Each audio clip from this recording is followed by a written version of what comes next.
creating safe spaces for Black leaders. Black individuals make up 13% of the US population, but only account for 8% of employees in professional roles. Furthermore, only 3.2% of all executive or senior leadership roles are held by Black professionals, and less than 1% are represented among Fortune 500 CEO positions. The vast underrepresentation in these high-level positions creates an inevitable lack of comfort for those who do hold prestigious roles. So, how do we create space in the workplace for those individuals of color so that they can feel safe, welcome, and supported?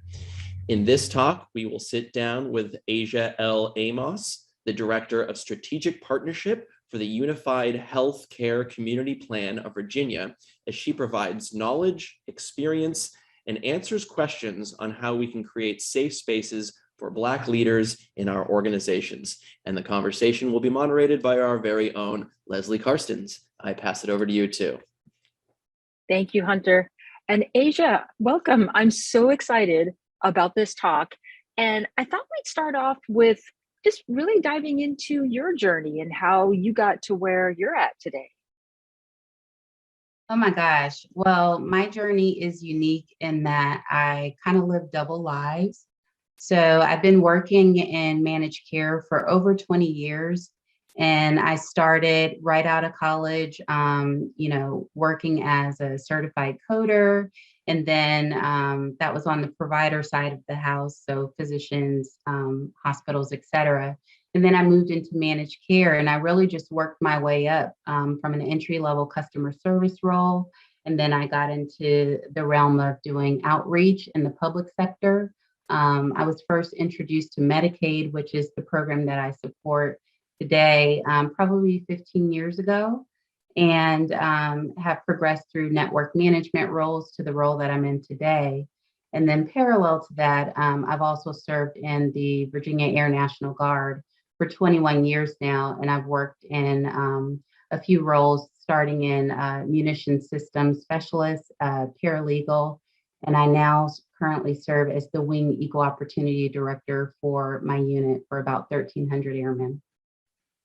Wow. Yeah, you weren't kidding when you talked about it, although it sounds like maybe more than double lives. It might be quintuple there. I love it. I love it. Well, and I think when we talk about safe spaces, I think one of the things that's interesting is that can be very different for leaders versus employees. And I'd love to hear you kind of dive into that and kind of give us your insights there. Absolutely. I'll start from the leadership perspective, and then I'll segue over to the employee experience. So from a leadership perspective, oftentimes not just being a person of color, but also being a woman, there are double standards. There can be double standards. And a safe space to me just means being respected, being heard uninterrupted, being looked to as a meaningful contributor to solutions for the business and growth of the business, and then also being championed and supported by allies. And I'll give you a really good example that I experienced recently. So we at UnitedHealthcare, United Health Group, are on an amazing journey to progress our DE&I initiatives. And one of our senior leaders, he's a market CEO, white male, challenged his colleagues to think differently about the term grandfathering. And so being able to witness courageous support by an ally then translates to individuals like myself to be reassured that there is authentic support and care for being meaningful about how we look at diversity, equity, and inclusion, and actually be united in our pursuit in ensuring equity and fairness for all. So he challenged us my CEO actually shared the message with me. He challenged his peers to discontinue the use of the term grandfathering because its roots in property ownership and persons of color not being able to own property, and only those people whose grandfathers were property owners were able to benefit from continued property ownership. And he challenged us to use the term legacy in lieu of. So that's what I would say from a leadership perspective, because it really starts there, because that individual has the influence and the power to say, even in our contracts with, these mega million health systems that are servicing millions of members across the country, let's discontinue using that term in our legal documentation and really walk the walk and talk the talk. Wow. I'm gonna pull on a military experience for a moment from the employee experience, because if you think about that organization, it's very hierarchical, and as a lower level employee, so rank and structure are real things, and there are customs and courtesies that are required as a result of it. And so ensuring a safe space for employees means that making sure that you are available and accessible emotionally and from a mentorship perspective, so that those that are not on the same level or in the leadership arena with you feel comfortable being their authentic selves. People are making decisions, if you think about the Great Resignation, about how an organization makes them feel. So it matters. We have to take time to invest in the people that are actually delivering results and on the front line. And so I think that just humbling ourselves as leaders and being open and intentional about extracting that from individuals, because sometimes it can be intimidating when you're in a leadership role to that other person. So being intentional about being vocal that you welcome feedback and that you appreciate and honor and recognize the individuality of the people that are working alongside you, I think is uber important. Yeah. Oh my gosh. Well, yeah, I mean, you have to, as you were saying, you have to walk the walk, not just talk the talk. And I kept thinking when you were talking about this podcast I listened to recently with Indra Nuri, and she was giving an example where she wasn't a VP, or she wasn't the CEO yet of Pepsi. She was a VP. So she was in an executive meeting, and she was struggling with not being heard because she would make a suggestion and it would get shot down, and somebody else would make the same suggestion and they would all celebrate it. And she said she had a suggestion to make, and she turned to the man next to her and said, "Hey, would you make this suggestion?" And of course he turned around and said, "Why?" Yeah. He said, "Why don't you make it?" She said, "Because it gets shot down if I make it." And I was like, what? But like such guts and courage to do that in that room. Yeah. Well, and I think that's a good segue to my next question, because I was thinking about, obviously, there are macroaggressions, which, I feel like people are getting better at dealing with, but, microaggressions I think are harder because they're so often unintentional. So you've got people who are well-intentioned and just somewhat unaware. And I was curious if you had any advice for people dealing with, Black people in particular, with microaggressions. Oh my gosh. That's a tough one. So I have this philosophy. I am self-described as a crock pot woman. And so what I mean by that, I was recently articulating this to my favorite aunt, and it was in the context of relationships, but it's applicable here. And so like for me personally, when I think about my familiar relationships, I want to be a crock pot. And when you put something in a crock pot and you season it, so the seasoning are the family vacations, it's the date nights or whatever, and you let it slow cook a bit, the result, it's almost impossible to mess it up, right? It's going to be amazing, delightful. Microwave, that microwave mentality. So in the context of microaggressions, just reacting, snap judgment. If you do that, a lot of times the end result of whatever it is you're microwaving is not going to be as rich and enjoyable as if you had a crock pot mentality. So I would just say pause and adopt a crock pot mentality and just think about, what is happening to you. So I'll give a prime example. In my townhome community, I was, fighting with builders about, something that they did incorrectly, and I was advocating for the entire community. I wrote a letter to them. I wrote a letter to their investors or what have you. And then their top leader said to me, well, that was mighty aggressive. Was it aggressive or was it assertive? And one of our state regulators, recently, we were in a conversation. She shared the notion that you should always have a personal board of directors in your life. And so I asked her to unpack that for me a little bit. And she said, don't necessarily go to your spouse or, your closest friends when you are met with a circumstance that you're not sure how to respond to. Make sure that you keep a board of directors in your life of people that can be objective, that know you well, and that can detach any emotional response to how they're advising you, and use them to, explain the encounter or the experience that you had, to come up with constructive ways to address, the situation. And one of the themes that we have within, or a term that we use within our organization all the time, is be curious, stay curious. If nothing else, be curious.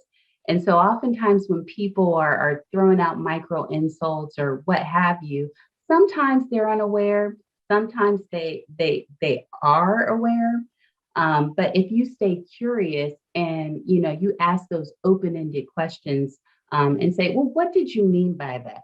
Help me understand. And you put the onus back on that individual to then think through and explain to you where they were coming from. A couple of things are going to happen. It's really going to make them pause and think, and probably think twice about, using whatever term or phrase that they may have passed your way in the future. But then also, they're going to look at you different. And that level of respect in most cases is going to come up a level or two, and they'll think twice about doing that before, and hopefully learn something from you. That's the end goal. Yeah. Oh my gosh. I love that. And I love that. I love the analogy, the crock pot versus the microwave. I'll definitely be using that. And it's here at Power to Fly. It's interesting because we work with so many companies they're really trying to do the right things. They're trying to move the needle on diversity and inclusion. And it's hard. Any type of behavior or culture change is always hard. And I was interested from your perspective, and obviously you're, doing this within your org, but if you had to prioritize and say, okay, here are the 1, 2, or 3 things to focus on first, what would they be? Oh gosh. And even just one, if that's easier. Well, I always have said, and, it's, embedded in my soul, that you have to put a premium on people.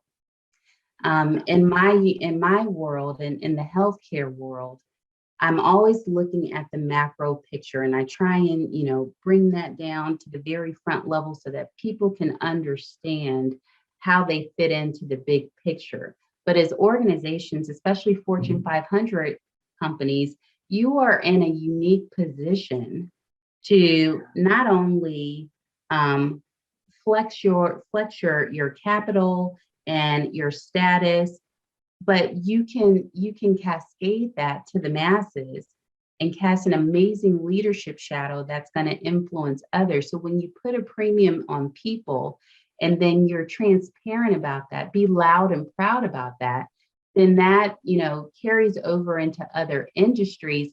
And you recognize the fact that in healthcare, as an example, I have no reason to be here if I don't have, Leslie to take care of. I have no reason to be here if I don't have, a doctor to, service Leslie. And so people in general have to be at the top of our minds, and we have to appreciate their unique contributions. We have to appreciate not just diversity in the sense of the things that you can see on the surface, but their perspectives, their varying socioeconomic backgrounds, because like one of the buzzwords in healthcare right now is equity in care. Well, if you've never had to worry about what you were going to eat tomorrow, does it make sense for me to ask you about your experience as to whether or not this is important? Or if I have somebody over here that has had that experience that can share, what motivated them and what they saw within their community, that's a meaningful contribution. And every individual is worth, bringing into the fold. That's where the inclusion comes into play. And I can recall, it was he's our president and COO of UHG. And I remember in our vision, or excuse me, in our diversity charter that we launched last year for our 5-year vision, he said, health companies grow, but healthy companies are diverse. And I think, Ooh, I love that. He's clean to, his name is Dirk McMahon. And, hearing that from the top and just understanding that, I'm a part of an organization that does put that premium on people just excites me. And it inspires me to move more and work harder towards that mission. Yeah. That I think is the real secret sauce where, when companies get it right, that's what you're getting, is that extra energy and oomph and drive and passion. And I'm curious, are there organizations you feel like we can point to who are doing a really good job? And in particular, I'd be interested in your thought on any large corporations, because I think there's some small ones like a Ben and Jerry's, who do a great job. Of course, it's different. It's really different when you're their size. But any, Fortune 500 or 100 companies, including your own, who you think we could all look to and maybe start to model. Yeah, certainly. I think we're number 5 on the list right now for 2021. And what I will say, so like I said earlier, I work in the public sector division. So I work in community and state. And one of the things that I love and appreciate about our organization is our concerted focus on social determinants of health, but then also tying that back into diversity, equity, and inclusion for not just the people that we serve and the communities that we serve, but we're also looking inward with some of the strategies that we are deploying with our own employees. So I just love having the 2-pronged focus, because yes, you have the business over here, but at the same time, we understand, going back to that, put a premium on people, the people within the organization have to drive the results for the business. And oh, by the way, we've got to look at things like, pay equity and leadership roles. And, that's part of what our 5-year plan up till 2025 is about. Another organization that, I guess, because I'm a regular patron, and I have a couple of friends that work there that I'm really enjoying some of the things that they're doing, I would say, is Target.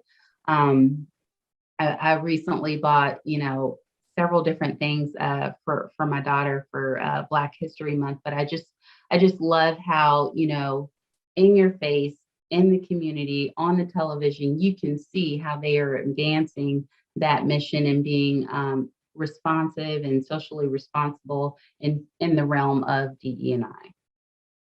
I love that. Okay, good to hear. And are there things that you have seen work to kind of move the diversity and inclusion needle that you think surprise people? You know what?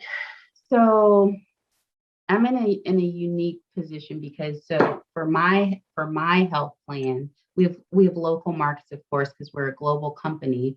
So I represent the Virginia Community and State Health Plan. My CEO, Tamika Smith, she believed in me. She knew about my background in equal opportunity and charged me with the task of, heading up an education path for our health plan. And what that looked like in terms of implementing that is we had some very candid and crucial conversations. We set goals to focus on unconscious bias, inclusion, allyship, and strengths. And I don't think, because if you know anything about Virginia, we are still part of the South. And so there's varying viewpoints depending upon the regions that you live in, right? And so I don't think that everybody initially bought into the idea or thought that anything meaningful was going to come out of it. And so being the facilitator of these education sessions and crucial conversations, I was getting feedback directly from our 300 associates. And one in particular really stood out to me. And she was so honest. She sent me an email like at 9:00 at night, and it had been sitting on her heart. And she said, I have to be honest with you. I was skeptical to begin with because I didn't think with my conservative views that we could have as rich and respectful of a conversation and actually walk away with, concepts and principles that we could apply to our work.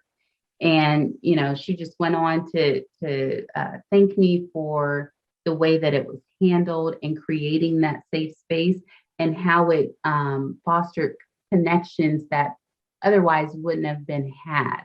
And so I think people they don't give human beings enough credit. If you think about our world today, there's a lot of crazy, a lot of negativity, but at their core, I like to believe there's more good than bad, and people still have that yearning and longing to actually connect and to be better and to be unified. Yeah, well, and it's a real gift to be able to talk to them in a way that they can relate to it. Because I think that's the problem, is that a lot of people who are trying to do good and promote diversity, they just go about it in a way that's really hard to hear if you're not already where they're at. So, maybe you could teach us all lessons on how to do that. But one of the other things, videos. The power of video, breakout rooms, and I can recall one in particular. I think her name is Taye Selassie. My CEO had shared her TED Talk with me, and she talks about ask me where I'm from, not where I'm local. It's only about 15 minutes, but when people are unsure how to, break the ice and, learn from someone else that maybe doesn't look like them or that they don't necessarily have the same background as, I point to that because she puts forth an idea or a method that is, it's non-offensive. And she challenges us to think about relationships, rituals, and restrictions. And instead of asking me where I'm from, try and find commonalities with me in my rituals. So maybe the foods that I eat, or the family vacations or traditions that we have in common. Understand where I can't go. So my restrictions, meaning as a Black woman in Virginia, there are certain parts of Virginia that I'm not going to go to after dark because it's just not safe for me. And so that is a real experience that I want my allies and colleagues to understand and be sensitive to and support me in, just changing one person at a time. But then also the relationships. Maybe we both have a mother, or maybe we both don't. Think about other ways to connect so that we can actually have meaningful outcomes and meaningful bonding so that we can collectively shape change in our industries and in our communities. Yeah, because as you say, it's about the people. Yeah. Right. I'd like to get your perspective on ERGs, and if that is one of the ways or not, that, that companies can really create those safe spaces. Double hand clap for ERGs. Yay. I will share my personal story. So we formally adopted ERGs last year, and I'm the co-lead of our African American Experience ERG. And when I tell you, I was floored with the quick adoption and growth of our ERG. I knew that it was absolutely necessary and it was the right thing to do. We experienced over 400% growth in less than a year's time, because we stood up probably in the spring of last year. And, we have well over 4,000 members right now. But what I've heard from people directly is that, some of the programming, so we have 4 areas of focus: member and professional development, social responsibility, business development, meaning how can we use, the strength of UHG to be a positive influence in our communities. And then lastly, engaging and connecting. From that member and professional development perspective, we have brought programming to our members in the realms of like learning P&L, the coveted P&L that you might get that type of training if you're friends with so-and-so and so-and-so, and you look a certain way.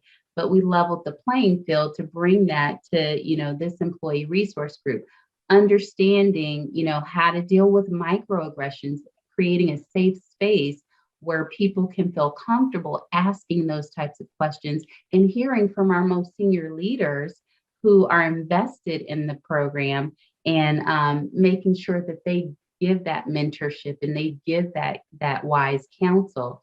So I'm a strong proponent of ERGs, and I'm a strong proponent of cross-pollinating, within ERGs. Like recently, our group in our Unidos, which is like our Latin American ERG, we partnered on talking about the issues of how diabetes impacts Black and Brown communities. These are special interests. They don't necessarily impact the rest of the population the way that they impact Black and Brown communities. So having, a dedicated and a committed, I want to emphasize, space to be able to champion those things and elevate them is very important. Wow, that is good to hear. I can't believe how quickly it's grown. Oh my gosh. And every day. Yeah. I'm curious, because you mentioned something about senior leaders giving feedback. Do you have senior leaders assigned to each ERG? So when you guys are meeting, are there executives there? Absolutely. Wow. So that's impressive. Yeah. Yeah. And we have been really blessed. We have 2 executive sponsors for our particular ERG, Norman Wright and Phil McCoy, and they have been so supportive about backing our programming. And then they can get into rooms that we don't necessarily have the ability to get into, and just having that backing and having that support and propelling, just like our Chief Diversity Officer, Joy Fitzgerald, did a great job in helping, propel our Black History programming forward, so that we don't have to worry about, obstacles and barriers and navigating corporate America. It's just so important, and has been such a meaningful experience. Wow, that is great to hear. And we are almost out of time. I could talk to you all day, and I actually will be connecting with you on LinkedIn, because I want to hear more about what you have to say. And is there anything, as we're finishing off, is there anything you'd like to leave the audience with, something to read or something you think would help people continue this work? Absolutely. Or just connect? Yeah. You know what? I would just say, be a good human. Be a good human. There are so many resources. There are, books, videos, or what have you. But at the end of the day, just like Dr. Martin Luther King said, he wanted his kids to live in a world where they were judged based upon their character, not the color of their skin. Just be a good human. And when you see something, say something. Don't tolerate inequities. Call those things on the carpet. Have that trusted board of directors to bounce things off of and be that support. Encourage your allies to be courageous and stand with you. I'm happy to connect with anyone. I finally got LinkedIn, y'all. I said no to social media for so long, but I'm there now. Well, I will see you there.